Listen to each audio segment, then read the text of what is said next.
Assalamualaikum warahmatullahi wabarakatuh. Perkenalkan, nama saya Naila Purwana Diva, kelas 12 DKV 2. Saya ingin menjelaskan materi tentang konflik dalam keberagaman masyarakat. Tonton sampai habis ya. Yang pertama, kita akan membahas pengertian dari konflik. Konflik didefinisikan sebagai percekcokan, perselisihan, atau pertentangan. Secara sederhana, konflik merujuk pada adanya dua hal atau lebih yang berseberangan, tidak selaras, dan bertentangan. Yang kedua adalah faktor penyebab konflik. 1. Perbedaan antar individu. 3 orang memiliki pendirian dan perasaan yang berbeda-beda. Antara Anda dan teman-teman sekelas pasti ditemukan perbedaan pendirian dan perasaan mengenai suatu hal. Perbedaan ini dapat menjadi faktor penyebab konflik. 2. Perbedaan kebudayaan. Apakah Anda sadar bahwa kepribadian seseorang sedikit banyak dibentuk oleh kelompok di sekitar orang tersebut berada?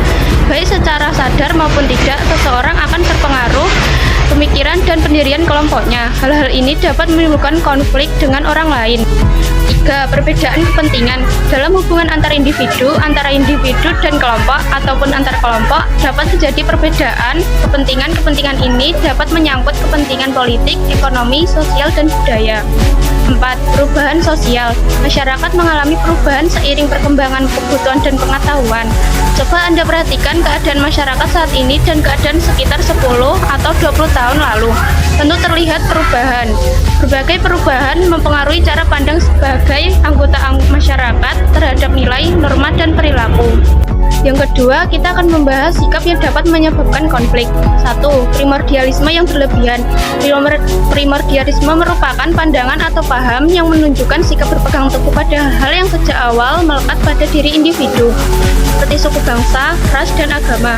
Sikap primordialisme yang berlebihan akan menganggap suku bangsa, ras, atau agamanya lebih unggul dibanding suku bangsa, ras, atau agama lain. 2.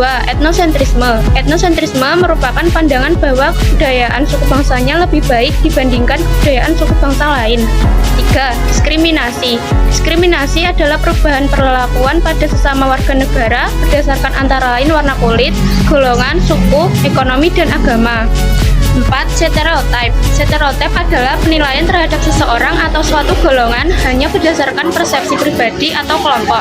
Sikap ini umumnya berdasarkan prasangka dan cenderung tidak tepat. 5. Fanatisme. Fanatisme merupakan keyakinan akan suatu hal sebagai kebenaran tanpa kepastian data dan fakta. Tetapi kebenaran itu dianggap kebenaran mutlak tanpa memedulikan argumen dari orang lain. 6. Eksklusivisme. Eksklusivisme adalah sikap yang berdasarkan pada keyakinan bahwa pandangan atau ajaran yang paling benar hanyalah pandangan atau ajaran kelompoknya dan menganggap pandangan atau ajaran lainnya tidak benar. Sekian penjelasan yang dapat saya sampaikan. Apabila ada salah kata, mohon maaf. Terima kasih. Wassalamualaikum warahmatullahi wabarakatuh.